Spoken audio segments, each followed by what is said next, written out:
Hello, everyone. Welcome to the Charlton Chronicles. My name is Callum, and for some reason, Emma has decided to let me host this week. With me, I've got Paul, Steve, and Sydney. How's everyone doing this evening? What Very do you well, think? thanks, Callum. Yeah, getting over yesterday, slowly but surely. Yeah, one of those days, but happy to be here. Good, good. I'm sure we'll talk about it. Let me start with you, Paul. If you just give me sort of your overall reaction to yesterday, and then I'll come to you, Steve and Sid, and then I'll give my own thoughts on the other Well, end. firstly, I'm glad I didn't make the trip this time. To be honest with you, I can't imagine what the journey back must have been like. But yeah, it was disappointing, wasn't it? Really, I thought we shaded it first half pretty much. We had chances, didn't we? Of course, some really gilt-edged chances we didn't take. And we kind of paid the price. But even then, I still think it was sort of meandering towards a draw. They were coming back, but unfortunately, O'Neill took leave of his senses and presented with a penalty, and that was basically it. I think they kind of shut up shop. And just a really disappointing afternoon. But yeah, we move on. Yeah, Steve. Yeah, kind of echoing Paul's sentiments in regards to the first half. I thought that there was only going to be one winner after seeing the first half. I think we had some good position. We got created some good situations, and I think on another day, the shot that was blocked, I think it was from Bree. Any other week that's flying in the net, it just happened to hit the goalkeeper on the leg, which is unfortunate. But the real chance was the Nibs chance, and I thought if that would have gone in, which he probably should have scored. Looking back on it, I think we potentially could have taken control of that. But it was the same for a lot of the second halves this season. We kind of came out second half and dropped off the pace a little bit, sat back. And weren't great overall, but then again, they weren't great overall, and it was just a moment of utter madness. A massive overlook by the once again massively inept officials. Yeah, and we're coming back on a train disappointed from that place again. So yeah, very disappointing. But yeah, I'm trying to stay positive and onwards we go. Yeah. How about you, Sid? How did you see it yesterday? I thought it was the right game. To be fair, thought that we should have taken our chances while we had them and not have let them, kind of control as much. Obviously, it's not our fault that we didn't. It wasn't like a fair game, but it's okay because I did get to see my favourite Dobbo again, which was nice. So it was enjoyable about that, but not so much about the game. I mean, I got to see my friends as well, so that was a positive on a on a rubbish day. I hate losing to that lot. There's something about it. I said it on my own show earlier. There's just something about it. It doesn't feel organic. And I don't mean that. I respect their owners. I respect what they've done. I respect the history of their football club. And, I don't want to take that away from it. There's just something about it. It is the tweet that Paul made about someone asking for a ticket for their spouse from Minneapolis. And you're just sort of like, really? Like, that's that's how I felt about losing to them. In terms of performance, I don't think the performance was terrible. The Nibs chance, I don't know if anyone's seen the thing where it actually looks like the goalkeeper might get a finger on it. Which somehow makes the miss worse because he's on his backside, and from 8 yards out, you have to be scoring. That is the second one he's missed now, and we'll come to his performance overall in a second. But for me, it was just it was so frustrating. You're right, the Bree one probably does go in on another day, but why is he playing, on a bad groin? It sort of clicked in moments, and when it did, I felt we should have scored. And then in other moments, it just looked like an absolute and complete car crash. But it never really felt like we were going to concede either. And it was just a really sort of strange game of football, not helped by. And anyone who knows me knows that I don't criticize the manager. I do not have the football brain Nathan Jones has.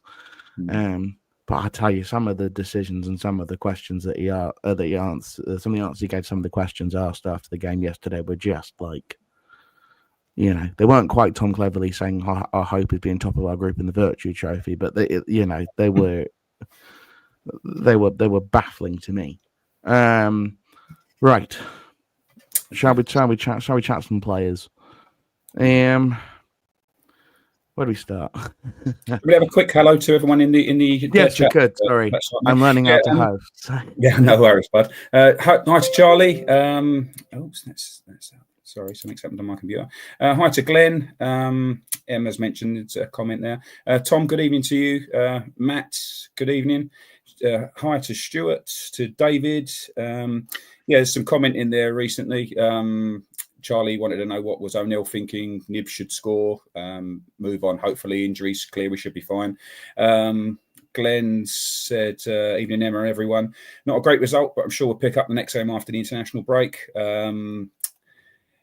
What's Matt said? Gutting result, can't stand them. Yeah, I think there's a few of us that share that sentiment, Matt, if that's the case. We'll get them at home later on in the season. That's the spirit. Break needed, which is great. Stuart's mentioned the goalkeeper was man of the match. Yep, that's a fair shout. David's chasing the game and we bring on Doc. WTF. That might be something to revisit later we'll get on. There. Charlie, get well soon, Ems. And also one of those games for us, Wrexham, are good at home. I'm not sure they were that great yesterday, to be honest with you, but there you go. And Stuart, to be honest, I can't criticise someone who's taken us and losing to Crawley at beating Ipswich in 1 year, which backs up your sentiment there, Callum. If that's the case, it's I'm not, you know. But welcome all. Leave your comments and we'll address them as and when. Yeah, so when you hear me maybe sounding slightly critical here, you know, you should realise how bizarre I think some of the decisions are, because it's not some. I normally try to figure out what Nathan is doing. There were times yesterday where I can't explain them in any way, shape, or form. I was about to say let's do plays, but let's do moments, and let's start with the Tom McIntyre penalty award of the year, which was Ono Hernandez putting his hand up with nobody around him, nobody noticing him except for George Dobson and the linesman who was 15 yards away from the play. Paul, first thing, was that offside in the build-up? Second thing, why can I not see a replay of it anywhere in the world? Yeah. And thirdly, what on earth was he thinking? Possibly offside. Secondly, ITV covering themselves in glory yet again with their non-coverage. And thirdly, don't ask me. I don't really know what he was doing. I mean, I think if it had been in a crowded penalty area, and obviously there being no VAR, he might have got away with it. But to do it at the far edge of the penalty area, just him and a Wrexham fella, it was like the hand of God, almost to perfection, actually. But unfortunately, people have got wise to it in the last 40 years or whatever. So, it was unfortunate, I think. He obviously panicked, I suppose. I've not heard an interview with him, so I don't know what explanation he's got, but it was just like a rush of blood to the head.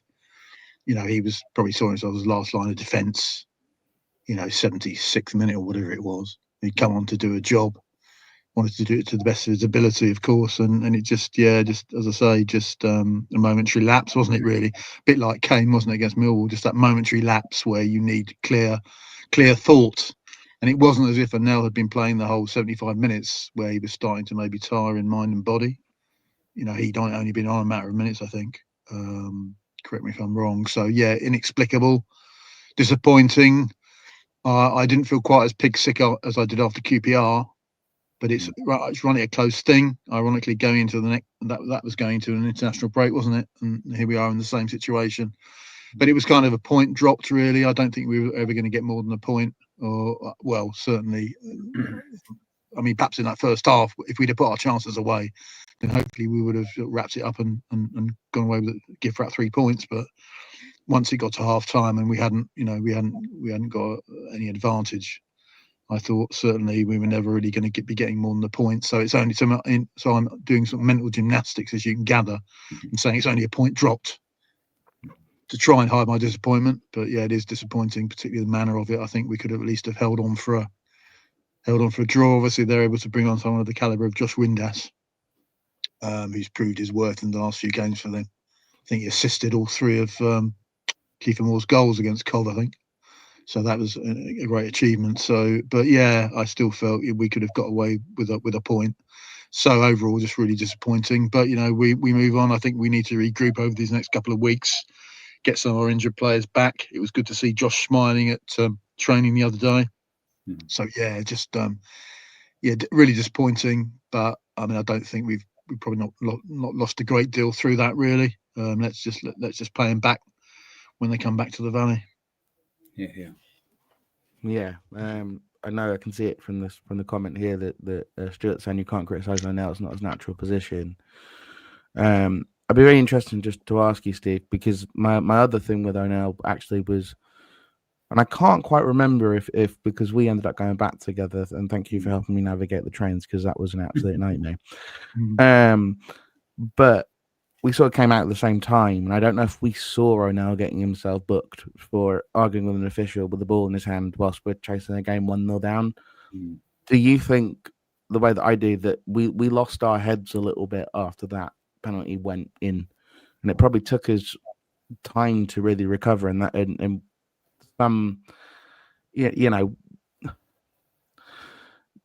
where do you sort of think that that last sort of 10-15 minutes went wrong? We just didn't look as if we were able to really respond to a bit of a sucker punch.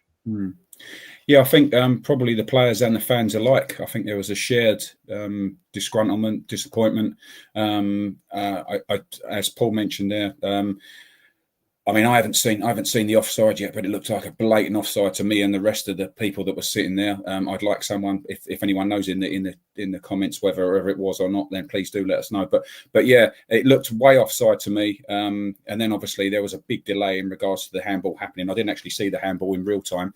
But yeah, it obviously charged them and knocked the stuffing out of us in regards to what we did. But yeah, I don't know. You expect a reaction on the back of that. I was hoping that we'd potentially go all guns blazing in the last 15 to try and salvage the point.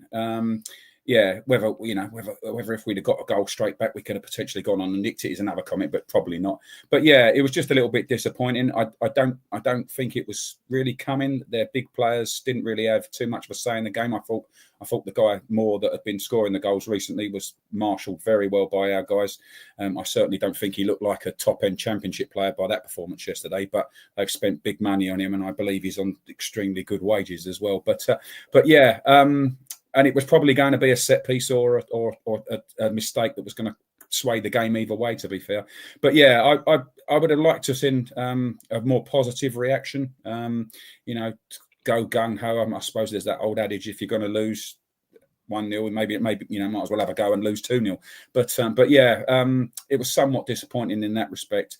Hernandez himself, I can get that as someone that's paid a little bit if you make a mistake like that, and it looked like a genuine mistake. I was probably of the opinion that not seeing it live, it looked like one of those situations. Maybe you thought someone was going to crash into him, and he got his arms and his hands up to protect himself. But obviously that wasn't the case, and I think there was a good comment in there saying about a mistimed jump, genuine attempt to head it. But yeah, it was just disappointing. I thought he did all right when he came on, to be honest with you, up until that. But yeah, it was just one of those things, and I suppose he'll learn, we'll learn, and maybe the manager will do something different in regards to us going 1-0 down with 15 minutes to go in the future. You never know. Yeah. Perfect. Let's go back to the start, Sydney. I'd be very interested to hear, what were your first thoughts when you saw that lineup come through? It was interesting. I thought it was quite different because obviously Fuller was starting, and then it was Nibs in for Doc, I think. And I thought that, to be fair, for Fuller's age, he actually did really well. And even though he got that yellow card and got booked, which Parkinson was screaming for anyways, I thought that he actually played really well. And seeing as though it was kind of a pressure game of who was going to score first, I thought he did really well. Nibs kind of got a bit lost throughout the game, I think. I think that might have not been his type of game to play. I thought that, like, in comparison, it would have been a more Miles game where Miles could have came in and kicked on. But obviously Miles is a forward, Harvey's a midfielder. But yeah, I do think that it was obviously a change, and I do think that Amari Bell would have really done well in that game. But it is just unfortunate that he's gone out, and so has Burke.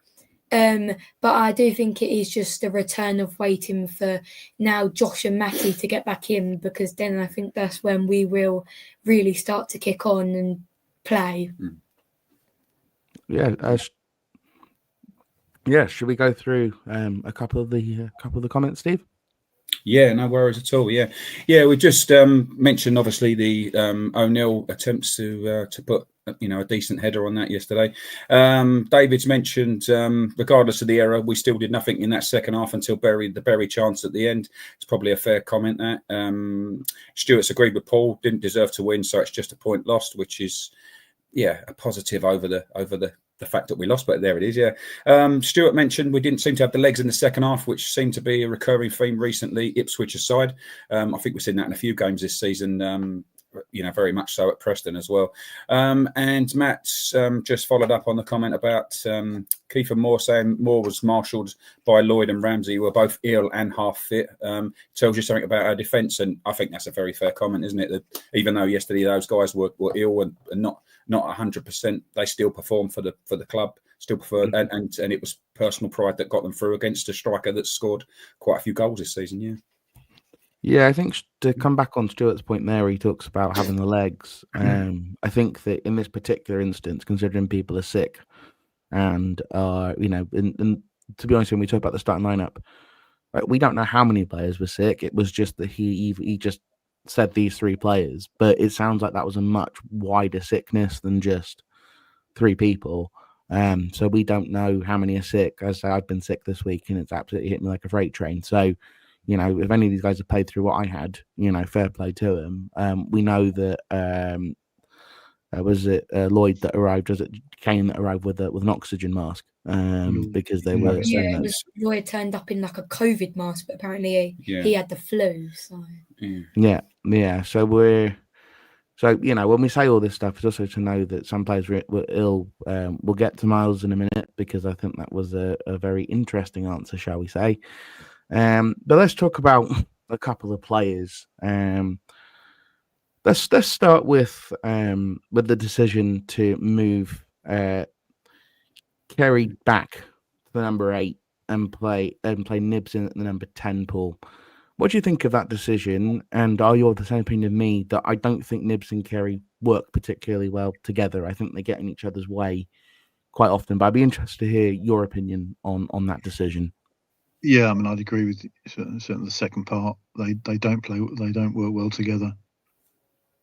I mean, I think if you're going to play Harvey, in my view, in my sort of unscientific, uninformed view, you play him as Sid said, as a sort of forward, a progressive player, backed up by a solid midfield. So the likes of obviously Cov, Doc, and Sonny, and you then let him maraud forward, is what I would say. But having him sort of almost in combination with Sonny, it didn't work actually. And we need to try. We've had this argument about Bez certainly last season about using him to the best of his ability, and some games don't. He won't always fit.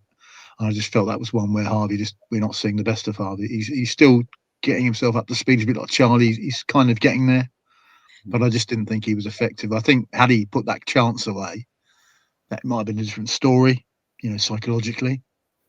But other than that, I'm not entirely sure what he really brought to that game. Whereas I felt that Sonny was certainly just putting in, the work that Sonny does, but he was probably slightly encumbered by the fact that he had sort of Harvey with him, I guess. So I mean, that was an experiment. One of the experiments that Nathan's used this season. It's another one that perhaps doesn't quite work really. But it was kind of disappointing because obviously, knowing what Harvey has had done in the last few seasons, first at Cambridge and then at Reading, obviously at a low level, I was really intrigued to see they obviously pushed the boat out to get him. So obviously you want to see the best of him, and we aren't quite seeing that yet. And I don't think it's his fault. It's just the way he's being played or not being played, should I say? So it didn't work. And hopefully we can find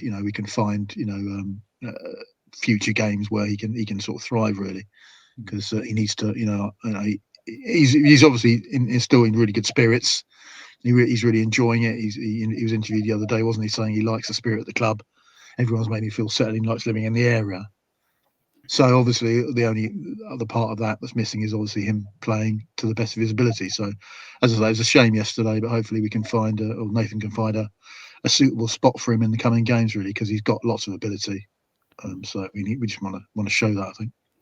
Do you think maybe that was partially he tried Nibs in the deeper role against Hull and the extra defensive responsibilities didn't suit him? No. But to me, it seems a little bit crazy to take your most productive attacking player and encumber him with a bunch of defensive responsibility that he's not used to dealing with. I don't know if you agree with me on that. Yeah, I mean, he's kind of you're right, Callum. I think he's almost been caught between two stools, not of his own making. And it's like, well, it should be either one or the other. Obviously he's not a defensive midfielder, or so you play him as an attacker. You don't have this sort of almost, mix and match thing, which doesn't, work. Again, it may be a case of, Nathan just experimenting, just seeing what he's got, and clearly what he hasn't got is a defensive kind of midfielder, really, who can occasionally break. That's not the way that Harvey works. So, I mean, obviously we've got other issues within the squad as well. So I think he was trying to sort of do the best he could with what was available, but that just didn't work actually. And I'm sure Nathan knows that better than us. So I doubt we'll see that combination in future games. I mean, doesn't a converted defender who can play in midfield, who we signed for a couple of £1 million from Blackburn, maybe fit that role? Yeah, well, of course we can get on to may or may not have been but we'll talk about that. Yeah, absolutely. There is that. May or may not have been available yesterday. Steve, I'll come to you. I really want to ask Sydney about Tanto because I know that she's a big fan. So, Steve, shall we have a nice conversation about fullbacks and the, in my opinion, incredibly baffling decision to play a fullback that seemed to be unable to take a dead ball situation despite being a dead ball specialist. Right wing back and left wing back. James Bree on one leg, and we had TC playing left wing back. What do you think of those decisions? Now you look back on that game. Yeah, I think we've had a conversation a lot about the left side, and hopefully Josh will solve that problem that we had. Yeah, we for the first time in a while, we kind of looked counterproductive on the right hand side. And as I say, if Bree was struggling, then it's a manful effort to do what he did in the game yesterday. That's absolutely great. But yeah, it was just a situation where I don't know. We could have potentially gone on the offensive a little bit more yesterday. Apt has been spoken about a lot in circles that I've read today about how he could have potentially given us a bit more impetus going forward.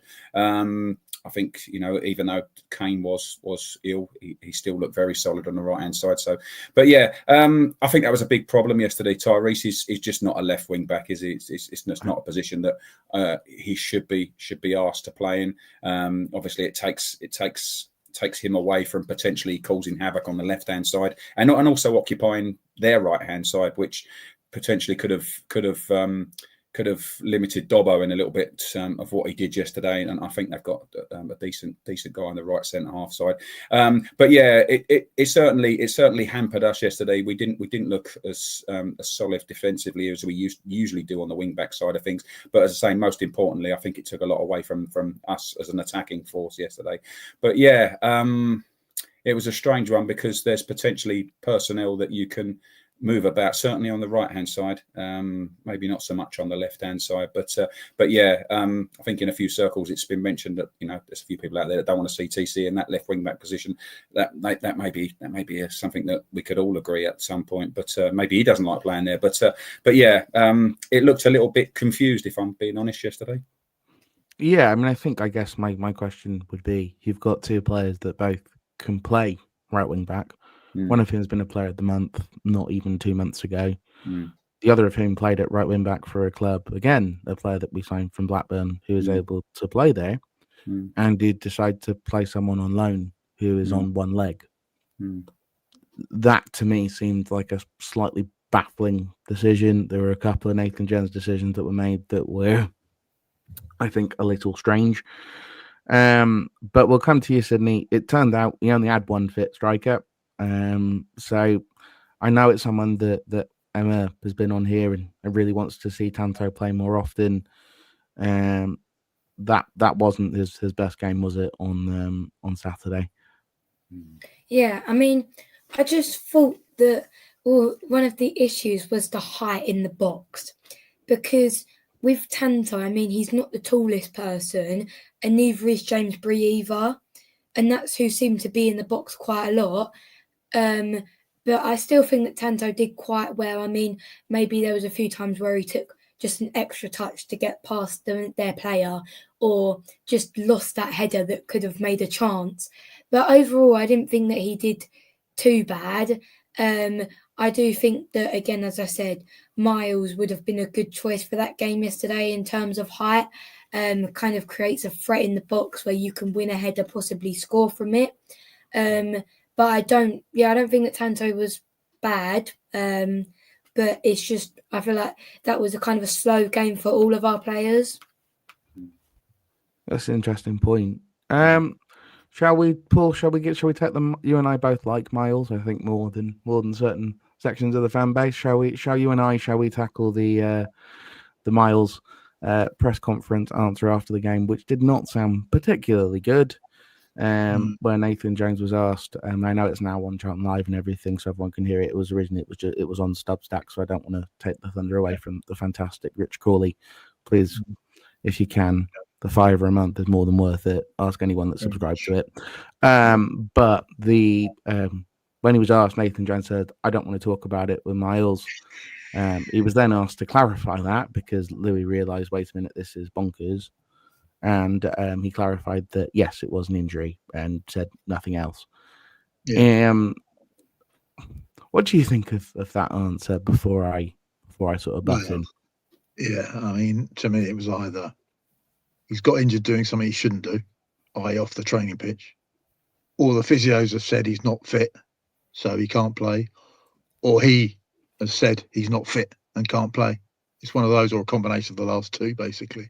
Because it was quite obvious that Nathan was not happy. He just didn't want to go there. Then when Louis said, "Well, was it an injury?" He said, "Well, yeah, move on," sort of thing. So yeah, I mean, that sort of stuff, makes things all sort of febrile, doesn't it? The rumour mill, social media goes balmy. But yeah, it was clearly there's obviously an issue there, which Nathan won't want to clarify. It's down to him. He's pretty secretive, isn't he? Enough about things like lineups. He's certainly, but I mean, he's. But I think he almost sent a message to my mind. He sent a message. I may be putting two and two together, making five. But when he said, "Oh, I don't want to talk about it" or whatever, it's like straight away. He said that on mic. People say, "Oh, right, okay, something's up," and it may be that Nathan wants people to think something's up. So whatever. But yeah, it did seem weird to me. So something's not right.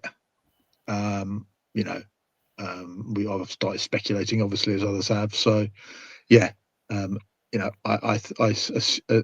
suspect that Miles is not in his good books. That's all I took from it. Really. Yeah, I mean, I think you're right. I think it's probably a combination of 2 and 3. It sounds like from where it was going. Then this is just my read on it. So please, I have no information about this. But to me, it sounds like he was banging on about players that were playing that shouldn't have been playing, and he's basically said, "Yeah, he's injured, he can't play." Which means to me, I think probably it sounds more like Miles has said, "I can't play." Yes. Supposedly he was limping. Miles doesn't strike me as someone's going to go and do something stupid off the pitch. Yeah. So I think it's more. I think it's probably more. He said, "I can't play," which you can't blame the lad, right? If he's got an injury history, and also he's got ambitions to to play at the highest level, whatever it is. So I think we do need to be. We'll see what happens once we come back in a couple of weeks' time. And he's seen. I was going to say, Callum. He's obviously seen that younger players, academy players, have been basically flogged in previous years. They've actually been called upon. Needs must and all that. And he's obviously, as you said, he had a very serious hamstring injury. It wasn't just some hammy that you pull it. This was really serious. He tore it off the bone. Yeah, absolutely. Really, so it's incredible that he's even got back to the level he has. So yeah, I think he'll always have that in his head. And go on.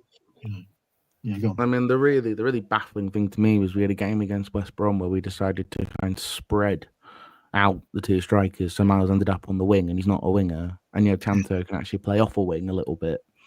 And then a game in which we need to put the ball in the box, that gets switched over. Finding out there's an injury, I think, probably changes that slightly. But that tactically was a little bit strange for me. You win the game against West Brom, okay, who cares?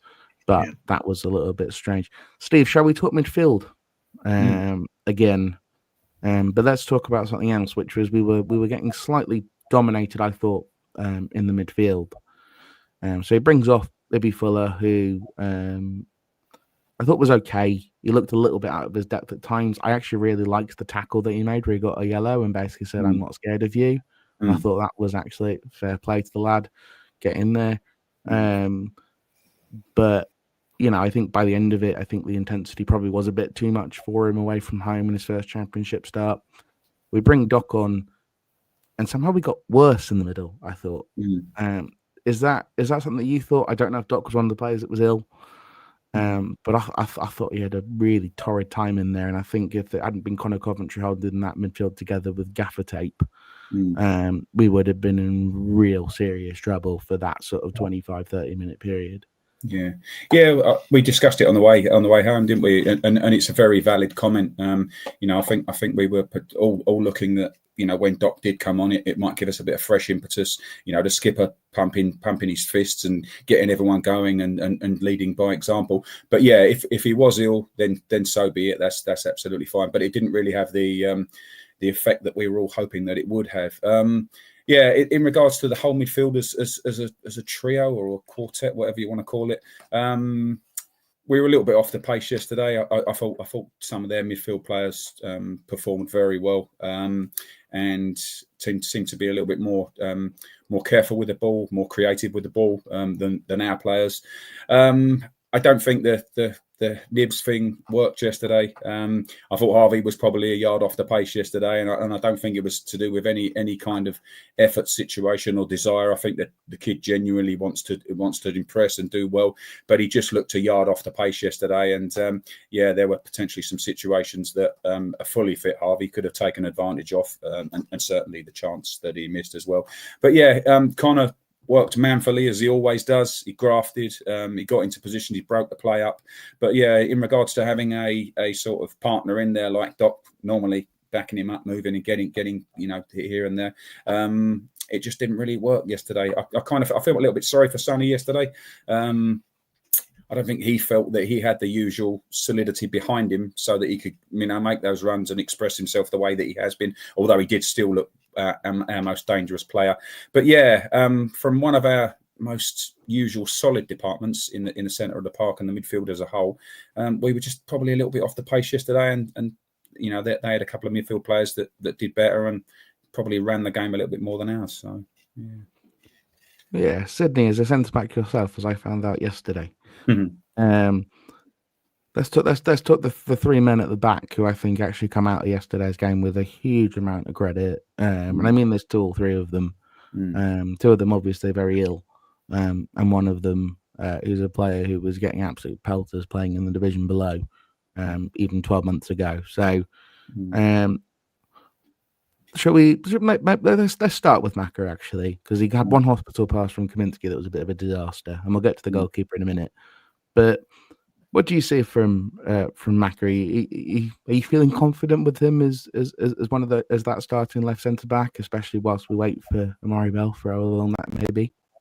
Yeah, I was most impressed with Bell at the start of the season, and although I thought it may have been a tad harsh for Maka not to start after the way that he ended the season, I think everyone could see that Bell was just he was just championship level from day one, wasn't he?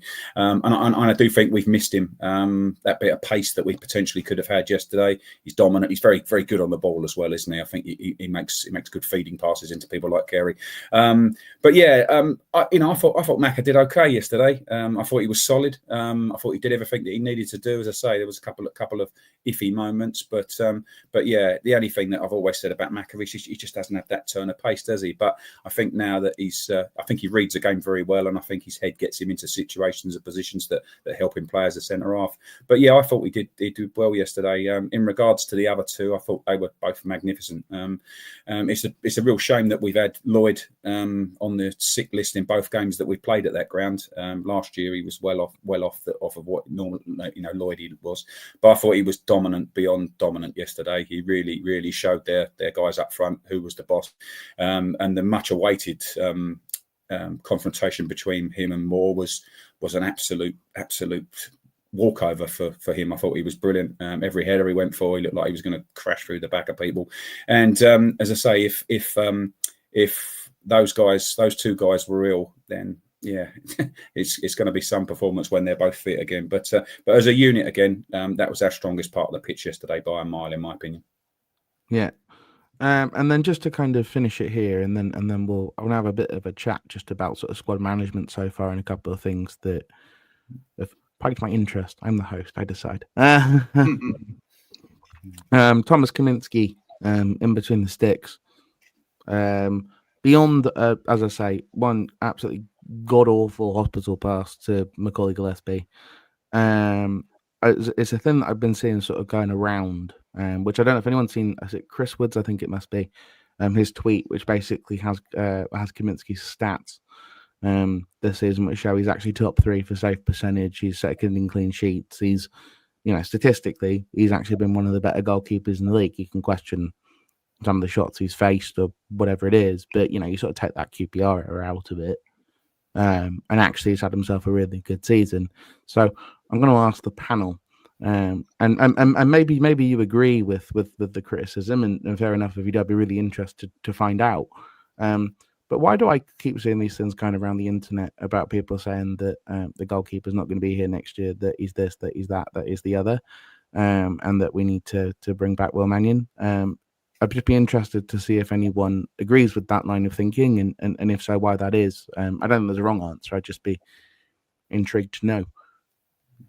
Yeah, I mean, I don't know. I don't think that we need to bring in another goalkeeper because I think that he's doing perfectly just fine. Maybe a bit of help with kicking, but apart from that, I mean, he's got an assist from kicking at the Sheffield United game. So it's just like you can't really say much about him when he's actually doing okay. And I don't know why people are saying that he's not going to be here next year because he's on a contract and I think that he's doing perfectly fine. So he hasn't made any big mistakes yet. Maybe the short passes out are a bit risky, but then again, it all ends up okay. And I mean, that penalty yesterday, he went the right way and he was closer to it. So I just think that, he hasn't dived the other way and completely just missed it. He was quite close. So I don't think that there's anything bad about him. Yeah, I mean, Josh Windass, isn't it? No one's stopping those is incredibly difficult. He's put it right in the bottom corner. You can kind of hear it rattle on the inside of the post. It's, just to me, it's the same as the Eder thing. It's like, okay, it's a good player's taking a good shot. You move on. The giving it away was kind of the cardinal sin. If he saves it, great. It's a bonus, but it probably wasn't going to be very likely. No, I was just interested to see if anyone was part of the group that had a strong opinion on that. I'm not seeing it in the comments either, but I just find it an interesting discussion point as somebody that completely disagrees with it. Shall we have a bit of read the comments? I realised I've been round twice now and didn't read the comments in between. Can you tell it's my first time hosting everyone? Just going back to a few bits and bolts. It might be your fault apparently yesterday, Karen. Stuart mentioned. It usually is. Matt's mentioned depending on the striker situation, probably Sonny and Nibs are the two behind the striker, or also Apta and TC and the two behind the striker if we're short of strikers. Stuart's mentioned agreed that playing Sonny and Nibs can't seem to play in the same team. I think that's lots is forced on Nathan because of injuries and illnesses, etc. Stuart thought that TC had a good game, to be honest. Matt mentioned TC left wing back was probably the right choice due to circumstances. Pace against Kabore, Bree baffling, played JRC from the start, then Apter as a sub. It was bizarre. I actually looked at I watched JRC a lot in the warm up yesterday. For whatever reason, I don't know why I did that, but yeah, he looked like he was having a good time. He looked like he was in good spirits. He looked like he was ready to go, bouncing about a lot, and yeah, he's probably itching to get going. Stuart mentioned any news regarding Kilman. I was looking at the answers to this myself, actually. Jack mentioned apparently could be out for 1 to 2 months with a hamstring. Don't quote me on that. Actually, apparently about 1 month or a few weeks. Stuart agrees that Cam's a good keeper and said the only thing that Mannion is better is his collecting crosses, which is probably a decent enough shout. Also mentioned not interested in his kicking. He's paid to save shots, which he's very good at. And Matt's mentioned Kaminsky is a goalkeeper who could save a pen. Sadly, Will and Ash haven't. Cam nearly saved it. So, yeah, there's some positivity about Kaminsky and, rightly so, I think, yeah. I am not an Ashley Maynard fan. Anyone who knows me knows that to be true. He's just not my type of keeper at all. However, I must slightly correct Matt there because Ashley Maynard did save the penalty that Caicedo took that put us through in the League Cup, which was very funny because our free goalkeeper saved an £80 million player's penalty shot, despite not being able to save one at any other point. But he did save one. Maybe he saved two. Did he save one? He saved another one in that shootout, actually, as well, to be fair to him. He's not a terrible shootout keeper. But anyway, no, just to be fair to him. Yeah, he nearly got a hand on it. He did guess it right. You could see that he'd read it and he was really annoyed when it went in because he was like, I knew you were going there. But if you go any earlier, you look like Harry Eisted. I don't know if anyone's seen that still of Harry Eisted diving before the Wickham guys even lifted his foot to shoot in the last game of the season a couple of seasons ago. So you have to sort of stand around. So we talked just slightly about squad management so far. Let's transition into the pre-international break sort of thing. I think we all probably deserve a break. It's been a very intense sort of time. But actually, before that, let's start. Do you guys have any reflections sort of on the break between October and November? Obviously, we've only lost one game. We beat Ipswich in that time away, obviously, in a fantastic result. We got a really good point against Hull, especially since nobody else seems to have to go up there and get anything. We've done, at home, we haven't lost a home game, 96-minute winner. I think it's actually been, as down as I feel about the result yesterday and some of the decisions made. And we'll get to the squad management, squad future in a second. Actually, it's been a pretty positive, quote unquote, month. I think it's actually technically 6 weeks, whatever it is in between. What do you guys think about the period in between the two breaks? We sort of head into the Christmas crazy period in a couple of weeks' time. I think we've done really well, to be fair, Callum. We're what, 9th now? We're still in striking distance of the playoffs. Again, I mean, I go back, 12 months. It's not that long to the dreaded Crawley home game. Yeah, it's nearly 12 months, isn't it, almost? And it's like, it's night and day, isn't it? And, if we'd have been, 19th or 20th or something, I would have been okay. We're fighting, we're in there. But I've done what we've done. Yes, it was disappointing. And obviously we've had a couple of defeats, which, perhaps we shouldn't have.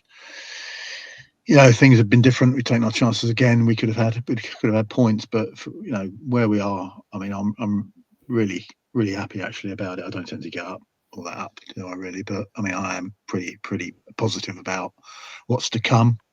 I think we do. I think the second international break's come at the right time. As I said to you off air, it's been sort of like getting like MASH, for those old enough to remember that program. But it and I think we are starting to teeter a bit. I think fatigue wise. If you set aside the illness situation of this weekend, I mean, certain people are I mean, TC's put in a massive shift for club and country, and it's going to start to tell. So we'll come on to squad management in a bit, obviously, as you say, but it is about trying to rotate as best we can. But so when you lose to top defenders, that immediately puts you under the cosh.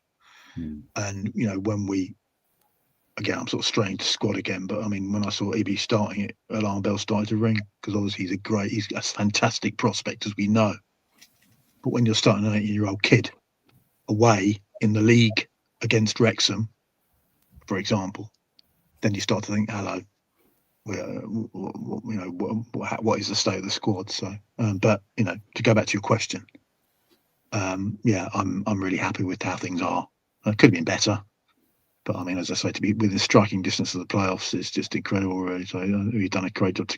If Crawley was year zero, then this is just something else. This is not quite nirvana. I don't want to go too overboard, but it's really positive. We've done incredibly well, and well done to all the lads and the squads. They all pretty much all played their part.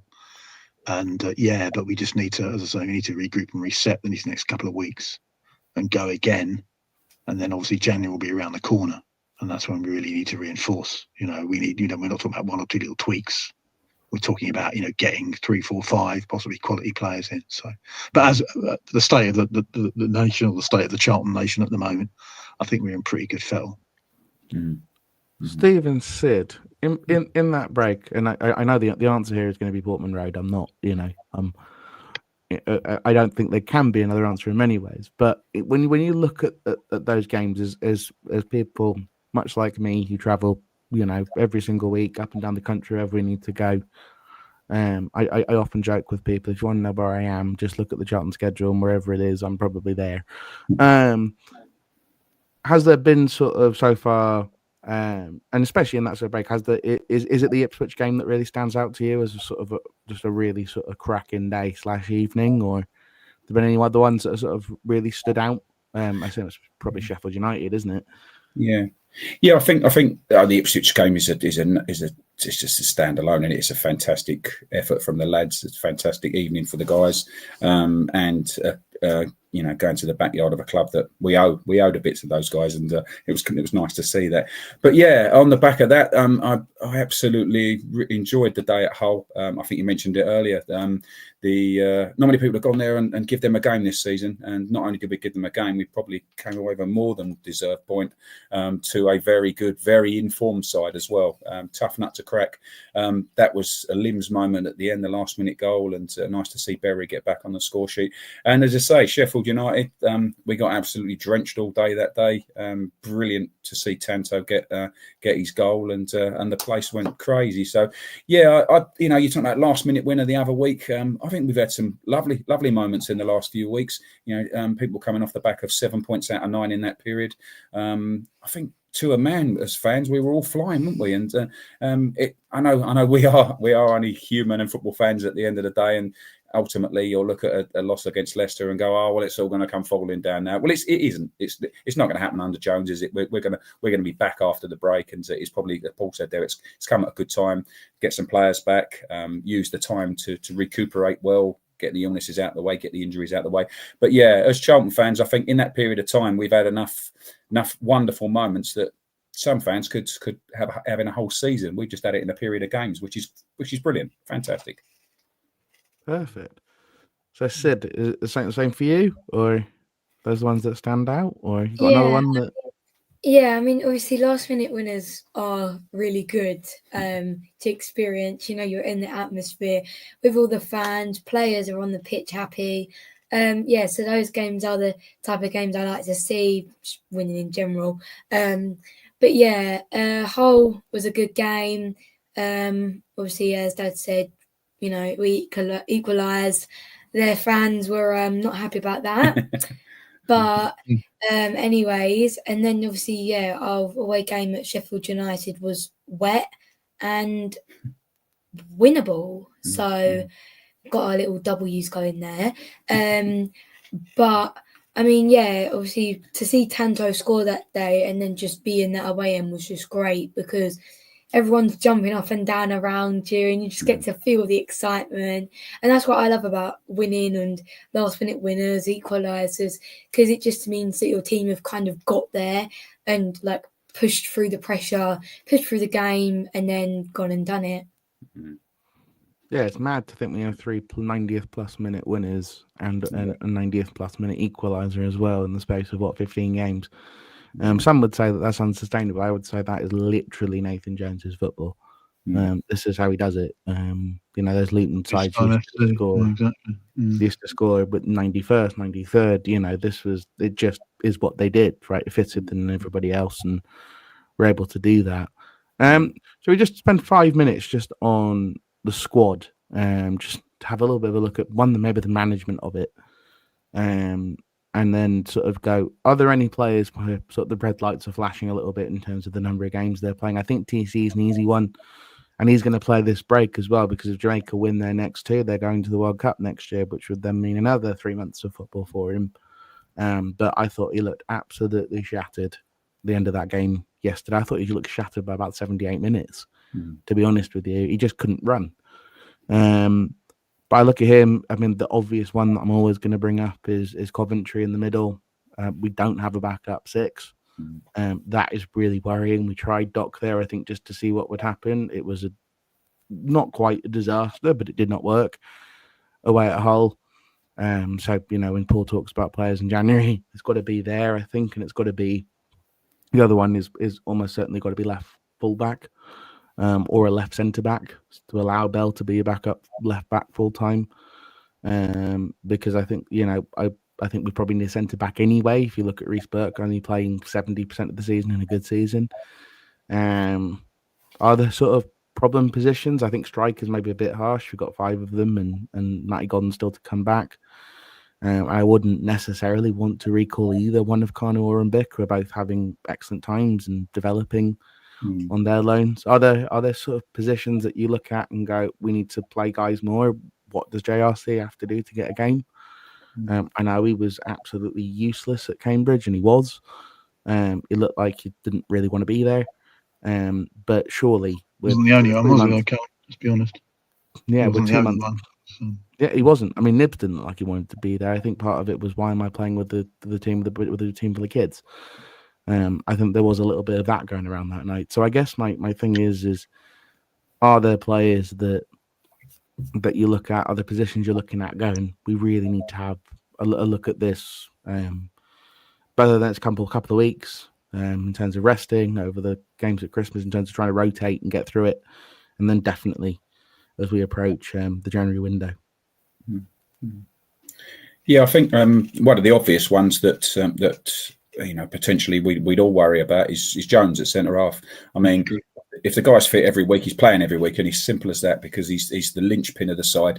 And God knows what would happen. Please God, touch wood, nothing that happens to him this season, and we lose him. So I think there's a very open question there in regards to whether we should need to make some backup plans in regards to that.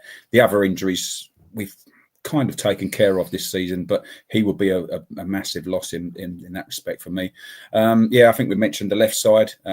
An absolute must. One that's not playing is the one we've all spoken about. It's Apter, isn't it? What's happening there? Is there a definite reason for this? Has he fallen out with Jones? Is there niggles? Is he not fitting into the system? Is there a personal situation? As you mentioned, Callum, we're talking about a guy that player of the month, and he seemed to disappear from our radar, hasn't he? That player that looked in every game that he played in at the start of the season like he was going to open doors and create chances, cutting in from the right, which is always dangerous. That's a real mystery, that one, and hopefully he can get some more game time. But yeah, I think there's areas that we all agree that need to be strengthened. I suppose it's now up to Nathan to see who he fits best, who's out there, and who ultimately wants to come to Charlton. Yeah, I mean, I think with Apter, I don't think the tantrum he threw at Hull helped him at all. I think and it was not a good look. Yeah. It wasn't like he played in half and got ripped off at half time. He played a good hour, 65 minutes. And you look at the way that Bree has sort of maybe struggled over the last couple and now is injured, and you go, if you just waited for your opportunity, it's here now. And you're falling out with a manager who's not going to even play you over someone who's half fit, because it sounds like you're throwing a tantrum. It's not I think that's an issue. JRC doesn't sound like he's throwing a tantrum. He just doesn't want to play him for some reason. Even when he doesn't play Doc, he doesn't want to play him. He doesn't play him at right wing back. He doesn't play him as the 6. So what does he have to do to get a game? And that's there's a question that I just don't really have the answer to. However, I think there's a great comment that probably sums up a way to maybe cheer us all up. But just exactly 1 year ago today that we lost away at Exeter City, and that shows you just how far It tells us just how far we've come. Yeah. So I'm not sure if Grandma's coming back in or not. But she'll come on and sort of turn the stream off. I'm not sure if there's any sort of last reflections. Stuart here is mentioning that Apter isn't playing because Nathan Jones likes his shape, as I've sort of mentioned before. That is true, but it's true he didn't want to play him with Burke. I think the issue is that we're playing. It's harder to do this from the host chair than when I'm one of the panelists, but it's basically it's because we're playing a. I call it a false three. It's not. I don't know what the term is. There will be someone, I'm sure, that probably know almost better than I do what the terminology is. But it's sort of, you basically have one fullback that bombs and one sort of stays back. That was Amari Bell. You would very rarely see Amari Bell overlap. It was Josh Edwards as well. And then what basically happens is when we lose the ball, that person sort of you drop back out, so you become a 5 again. And that's kind of how. You sort of maintain the solidity. So Connor would then drop back in, and then you'd have the wide 5 again. So you'd have Ramsey would go out to right wing back, for example. I don't think that in this system you can play both Campbell and Apter together because it's just too attacking. But I think it's possible. It's possible once Edwards comes back that you might see him a little bit more.